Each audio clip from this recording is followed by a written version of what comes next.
Some drama unfolding in Fredericton, Canada. 4 schools were locked down. An entire town was on high alert for several hours over a possible gun sighting. Now, police received a report at about 9 a.m. local time indicating a teenage boy who was dressed in dark clothing was carrying a firearm in a gun sock. Well, that firearm actually turned out to be an umbrella, Joe. It was a rainy day.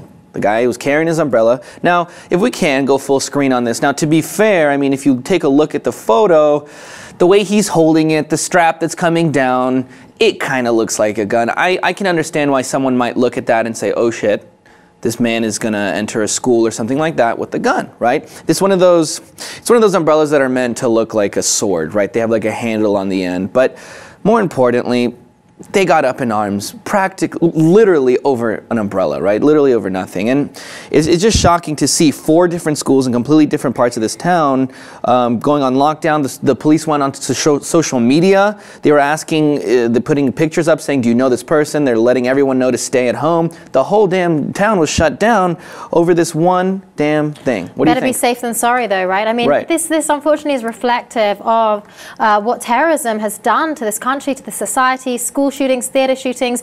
You literally don't know anymore when you're going to be ambushed, when a school, something else is going to be happening. We had Ahmed and his clock causing such a controversy.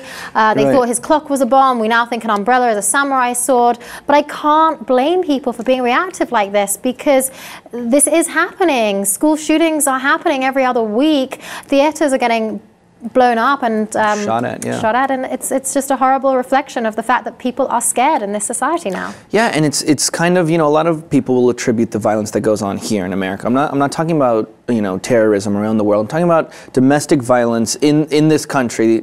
Domestic violence, I mean violence that goes on here due to our lax gun laws, right, or the lack thereof. Now, a lot of people are quick to defend those laws, but at the same time, you have to realize it's like this problem that we're having in this country is spilling over and making people nervous on the other side of the border, north in Canada as well, right? To the point where someone is walking with an umbrella and the whole town shuts down. Every aspect of society, we just think that someone has a gun. I mean, look at how far these things have crept into our lives, right? To the point where everyone is on the edge like that and freaking out, and the whole world goes on pause mode because a guy's carrying an umbrella. Well, it's with due cause. There were 3 school shootings just a week ago. I know. So I personally would rather people were cautious than relaxed and enable these things to happen more often. Right. I totally agree with Joe on that one. I mean, it always goes back to the discussion, of course, about gun laws in this country, but I just think this is an important story because it really points out how on edge everyone is with you know, terrorism going on around the whole world, but also here we see the Sandy Hook shootings, the shooting in Oregon, in Arizona, Texas. These are just to name a few that have happened recently. But let us know in the comments below what you guys think, and if you haven't already, please subscribe to the Lip TV for more.